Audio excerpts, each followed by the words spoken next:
Hello everybody, my name is revisrael Olumide Isiavwe, also known as the Cherub Messenger. As many of you will know, I am a proud Nigerian. I was born in Nigeria, spent the first 2 decades of my life in Nigeria. I have and always will have a Nigerian passport. And even though I live in a diaspora in London, United Kingdom to be precise, and I am fully embedded in my community here as the Bible encourages me to do, my heart has and will always beat for the nation of my birth. And I'm sure, like me, you watched with horror, shock, pain, anger, and outrage the events of what will forever be known as the Black Tuesday massacre at Lekki in Lagos, Nigeria, when a government in Nigeria plumbed to depths even for Nigeria previously thought unfathomable, and unleashed the power of what we at least assumed was the military on unarmed, peaceful protesters who sang the national anthem in the face of gunfire and bullets. And that same government came out later, 24 hours later, and peed on our heads and told us it was raining, claiming that there had only been a few injuries and no deaths in the attack. Unconfirmed reports put the death toll anywhere from 48 to 90 heroes, men and women, as is said and sang in our national anthem. The second stanza, the labors of our heroes past will never be in vain. The labors of the heroes who died and the family members who are just as much heroes who will have to bury the comrades fallen on Tuesday, the 20th of October, will not be in vain. And so I'm here to share with you what's been on my heart over the last 24 hours. And it's something called the power of an idea whose time has come. Let me repeat, the power of an idea whose time has come. All the way back from the book of Exodus with the children of Israel, it has always been the playbook of an oppressor to be afraid of unified, strategic, idea-driven visions on behalf of the oppressed. Pharaoh said of the children of Israel, they're more mightier than us. Let's deal wisely with them, because if a war breaks out and they unite against us, we will not be able to overcome or subdue them. Even the God of the Bible, who I serve and whose I am himself, Yahweh, said in the book of Genesis at the Tower of Babel that because the people had one mind, one thought, one vision, and one idea, that the only way heaven would be able to stop them from accomplishing their goal to build a tower that broke the spiritual plane was to bring in division. Now, I want to give you Exhibit A in my argument.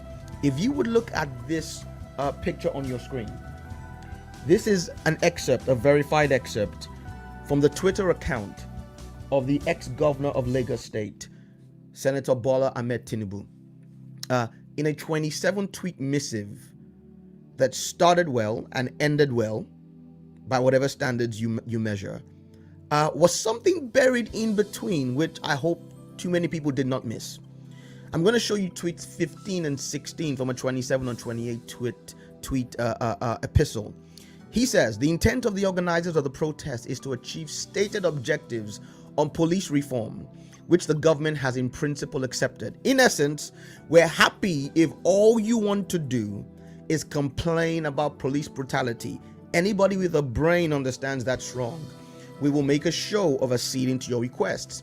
He then goes on to let the cat out the bag. This is what is called in political spheres saying the quiet part out loud. In essence, saying what we know you're thinking, but giving us proof as to the content of your thoughts.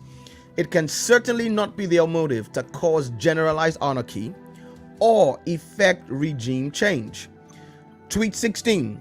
If they give the impression that this is their goal, then any government will necessarily have to act with the requisite decisiveness and force to restore law and order and preserve constitutional rule. Sir, what you are in essence saying is, we have no problem if all you want to do is end police brutality. In essence, you have taken the anger at 60 years of bad governance, corruption, and oppression and targeted a group of people called the police, who themselves are just as much a victim of the fallen or failed state that Nigeria has become.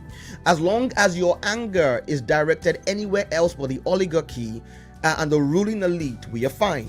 But if all of a sudden, as began to happen, as people like myself and many others of my brothers and sisters around Nigeria began to cry and say, this cannot just be end SARS, it has to be end corruption, end bad governance. This has to be a movement that takes on the form of a cry for liberation from a failed state.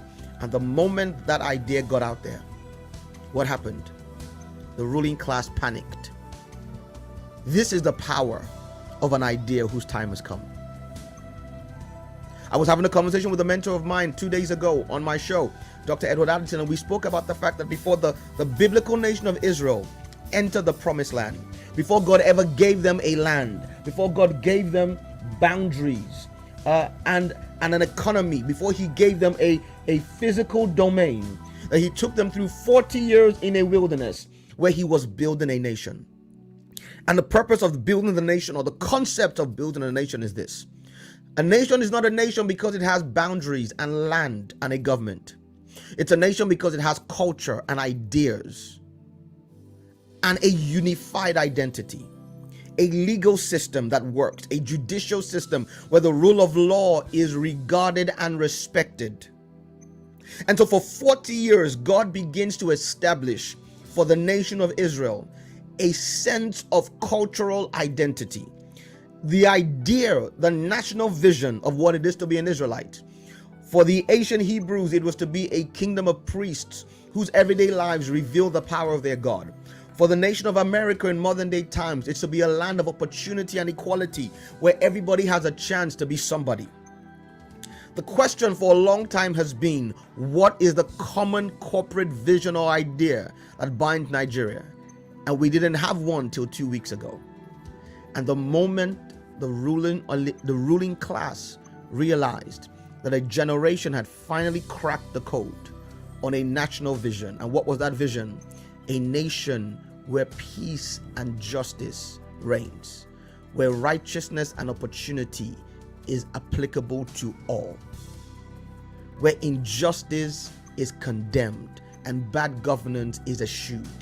And the moment a generation rose to cry for this, your answer was to pick up guns and shoot us.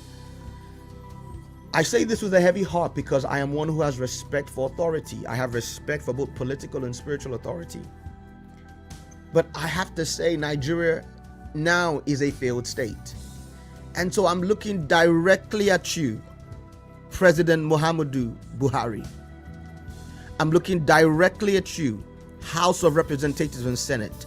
I'm looking directly at you, Governor Sanwo-Olu.